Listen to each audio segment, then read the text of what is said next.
오늘 새벽 우리에게 주신 하나님의 말씀은 시편 17편입니다. 구약성경 812면입니다. 다윗의 기도. 여호와여, 의의 호소를 들으소서. 나의 울부짖음에 주의하소서. 거짓되지 아니한 입술에서 나오는 나의 기도에 귀를 기울이소서. 주께서 나를 판단하시며 주의 눈으로 공평함을 살피소서. 주께서 내 마음을 시험하시고 밤에 내게 오시어서 나를 감찰하셨으나 흠을 찾지 못하셨사오니 내가 결심하고 입으로 범죄하지 아니하리이다. 사람의 행사로 논하면 나는 주의 입술의 말씀을 따라 스스로 삼가서 포악한 자의 길을 가지 아니하였사오며 나의 걸음이 주의 길을 굳게 지키고 실족하지 아니하였나이다. 하나님이여, 내게 응답하시겠으므로 내가 불렀사오니 내게 귀를 기울여 내 말을 들으소서. 주께 피하는 자들을 그 일어나치는 자들에게서 오른손으로 구원하시는 주여, 주의 기이한 사랑을 나타내소서. 나를 눈동자같이 지키시고 주의 날개 그늘 아래 감추사 내 앞에서 나를 납치하는 악인들과 나의 목숨을 노리는 원수들에게서 벗어나게 하소서. 그들의 마음은 기름에 잠겼으며 그들의 입은 교만하게 말하나이다. 이제 우리가 걸어가는 것을 그들이 애워싸서 노려보고 땅에 넘어뜨리려 하나이다. 그는 그 움킨 것을 찢으려 하는 사자 같으며 은밀한 것에 엎드린 젊은 사자 같으니이다. 여호와여, 일어나 그를 대항하여 넘어뜨리시고 주의 칼로 악인에게서 나의 영혼을 구원하소서. 여호와여, 이 세상에 살아있는 동안 그들의 분깃을 받은 사람들에게서 주의 손으로 나를 구하소서. 그들은 주의 재물로 배를 채우고 자녀로 만족하고 그들의 남은 산업을 그들의 어린아이들에게 물려주는 자니이다. 나는 의로운 중에 주의 얼굴을 배우리니 깰 때 주의 형상으로 만족하리이다.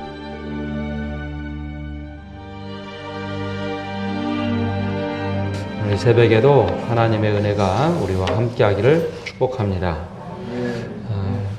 개인적으로 종종 카톡으로 연락을 주고받는 선교사님 가정이 있습니다. 남아프리카 공화국에서 사역하는 우정구 전현미 선교사님인데요. 한 달 전쯤에 기도 제목이 카톡으로 온 적이 있습니다. 시골 마을의 교회를 몇 년 전에 개척을 하고 잘 성장을 했는데 최근 주인이 이 교회 문을 쇠사슬로 잠그고 요구를 하고 있다라고 하는 이야기였습니다. 월세를 내고 있기 때문에 소유권, 점유권이 이 교회에 있지만 아마 5년 전부터 교회가 시작이 될 때 주인의 횡포가 조금 심했는데 최근에 점점 심해졌다라는 이야기였습니다. 교회 기물들을 다 없애겠다라는 이야기부터 쇠사슬로 잠궜으니 더 이상 이 교회에 얼씬하지 마라. 이미 몇 년 동안의 월세를 다 선불로 냈기 때문에 교회 예배 드리는 것이 불법도 아니고 점유권이 있음에도 불구하고 그런 요구를 하고 있다라는 것이었죠. 교회 성도들이 가서 여러 가지 이야기를 했어도 주인이 막무가내라는 겁니다. 이 일이 잘 풀려지기를 기도 제목으로 카톡으로 보내왔습니다. 그런데 며칠 지나서 아마 몇 주 지나서 지난주에 다시 카톡이 급하게 왔습니다. 건물 주인이 외국인 선교사가 자신의 재산에 손실을 주었고 또 돌로 자신을 위협했다고 현지 경찰서에 신고를 했다는 겁니다. 보통 이제 현지인들과 선교사들이 마찰이 생기면 대부분 현지 경찰들은 현지인 편을 들어줍니다. 무고죄로 고소를 했음에도 불구하고 경찰이 찾아와서 갑자기 이 여자 선교사님을 체포를 해서 구금을 했습니다. 이 남아프리카 공화국이 지금 오미크론 바이러스로 퍼졌지만 기본적으로 국민들 안에 에이즈 환자들도 너무 많고 이 구치소라는 것이 우리나라와 좀 다릅니다. 굉장히 열악한 지역이고 또 범죄도 많은 곳이어서 동양인 여자 선교사가 구치소에 들어간다는 것은 굉장히 위험한 일입니다. 또 남편 선교사님 출타 중에 이런 일이 벌어져서 선교사님이 오자마자 대사관 직원들 3명과 함께 변호사를 대동해서 경찰서에 와서 보석을 해달라라고 요청했지만 묵묵부답이라는 겁니다. 그렇게 하루를 보내면서 하나님께 정말 간절히 기도했다라는 기도 제목, 그리고 다음날 다행히 풀려났다라는 기도 제목을 받았습니다. 이런 이야기를 들으면서 시편 27편의 이야기는 우리가 하나님께 탄원하며 기도하는 내용 중에 우리가 이렇게 기도를 해야겠다. 또 우리 주변에도 이런 일들이 일어날 수 있구나라는 생각을 하게 되는 시편입니다. 이 시편 17편의 말씀을 묵상하며 이런 어려움에 처했을 때 우리가 과연 어떻게 기도해야 될까 이 생각을 하게 됩니다. 시편 이 기도자 다윗은 하나님께 성소에 나가서 이렇게 부르짖으며 기도합니다. 1절과 2절에 보면 여호와여 의의 호소를 들으소서 나의 울부짖음에 주의하소서 거짓되지 아니한 입술에서 나오는 나의 기도에 귀를 기울이소서 주께서 나를 판단하시며 주의 눈으로 공평함을 살피소서. 다윗은 하나님께 기도하는데 의로운 하나님이다라는 고백을 하면서 기도를 합니다. 내 의로움을 드러내는 것이 아니라 주님은 공평하고 의로우신 분입니다. 하나님께서 변호사가 되셔서 내 억울함을 들어주소서라고 기도는 하지만 그 또한 나도 하나님 눈앞에서는 하나님의 의로움과 공평함으로 나를 바라봐 주시옵소서라는 기도입니다.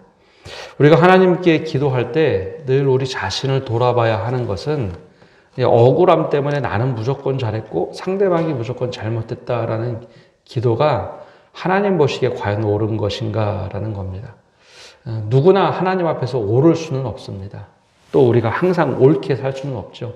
그러나 하나님께 기도할 때 나의 억울함을 들어주소서라고 하는 그 기도 속에 내 의로움을 혹시 자랑하고 있지는 않는지라는 겁니다. 그래서 다윗은 하나님께 기도할 때 보면 종종 이런 기도를 참 많이 합니다. 주님 공평하신 분, 의로우신 분이니 나를 좀 감찰해 주십시오. 다시 선교사님 이야기로 들어가 보면 좀 이 시편 17편과 참 비슷해서 좀 같이 이야기를 하고자 합니다. 건물주의 비열함 그리고 속임수로 선교사를 모함해서 무고죄로 고소를 했던 건물주인.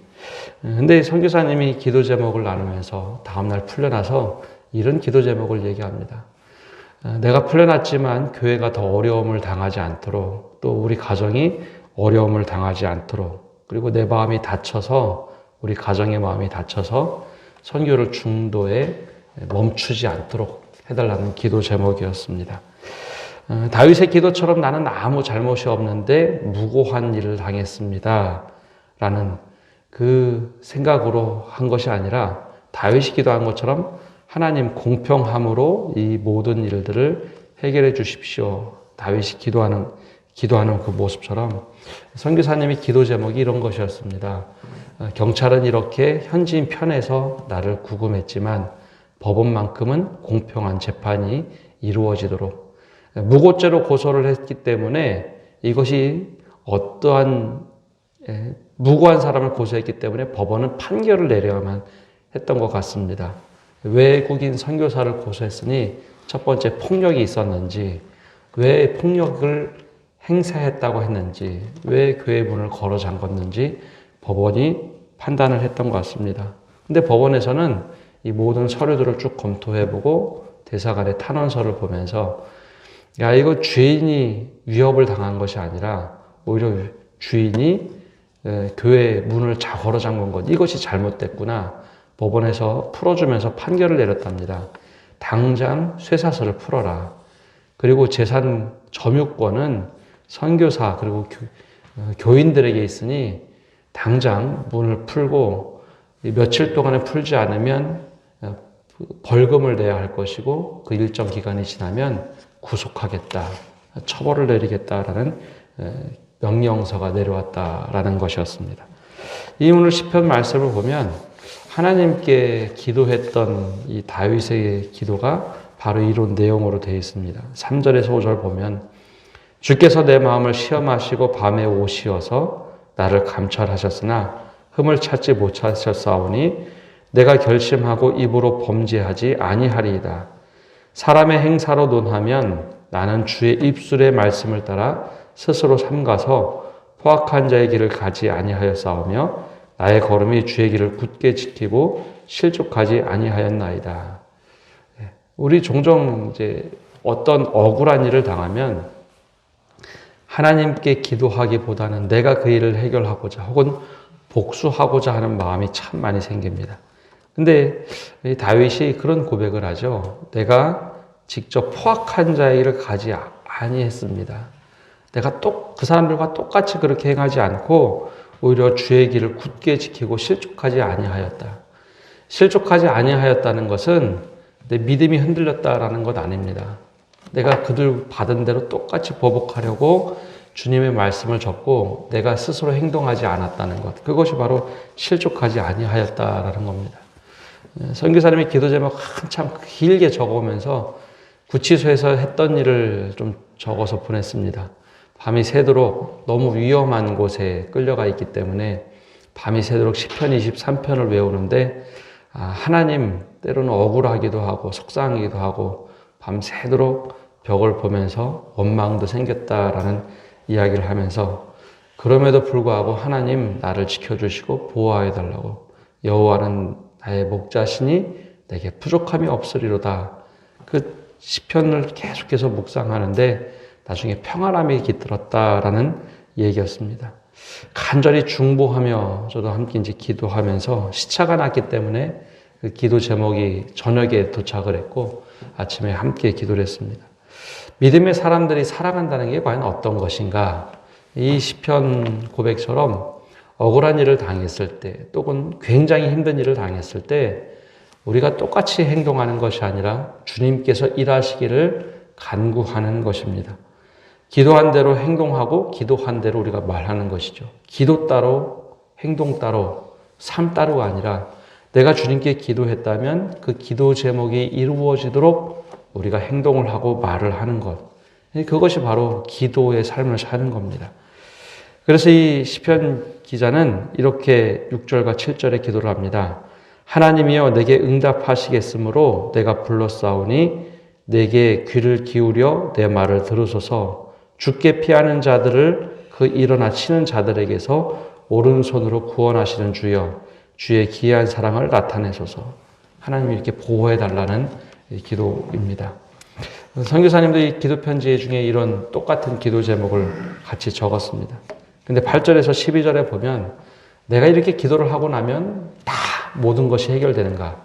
아니요. 여전히 악한 사람들이 존재하고 그들이 쉽게 무너지지 않습니다. 8절에서 12절까지 보면 그들이 얼마나 잔혹하고 꾀를 내서 다윗을 죽이려고 했는지 사자같이 은밀한 곳에 엎드려 있는 젊은 사자 같다라고 이야기할 만큼 그런 일들이 계속 반복됩니다. 그럼에도 불구하고 하나님 나를 지켜주십시오. 그것이 내가 할 수 있는 최선의 것입니다. 라고 이 기도하는 기도자야 다윗의 모습. 다시 좀 선교사님 이야기를 좀 하면서 좀 이야기를 나누려고 합니다. 기도 제목을 조금 더 나눴던 것 중에 하나는 이런 기도 제목이었습니다. 오늘 말씀에 나오는 이 잔혹한 젊은 사자가 웅크리고 있다라고 했는데 주인이 그렇게 호락호락하면서 오랫동안 분쟁이 있기에 뒤로 물러서지 않더라라는 겁니다. 쇠사슬을 풀어야 하는데 오히려 교인들에게 계속해서 협박한답니다. 내가 살해하겠다, 죽이겠다, 선교사들 죽이겠다. 근데 남아프리카 공화국이나 3세계에서 죽이겠다고 하면 우리나라에서 그냥 말로 하는 것과는 좀 차원이 다릅니다. 선교지에서 흔히 500불 쥐어주면 누구 죽일 수 있다라고 할 만큼 치안이 굉장히 불안한 도시가 바로 그 지역입니다.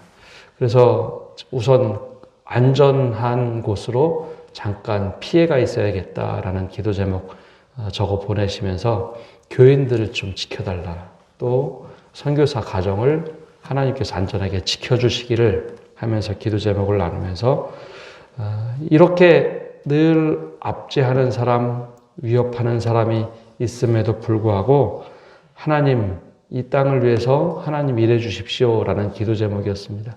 기도 제목 제일 밑에 이런 기도 제목을 적어놨습니다. 오미크론이 지금 남아프리카 공화국에서 시작이 되었는데 관광으로 살아가는 이 나라가 관광이 멈추다 보니 가난한 자들이 너무 힘들다는 겁니다. 그래서 그 가난한 자들 주님께서 돌봐달라고, 그리고 교회가 이렇게 지금 예배를 못 드리고 있는데 교인들의 안전함을 주님 지켜주십시오.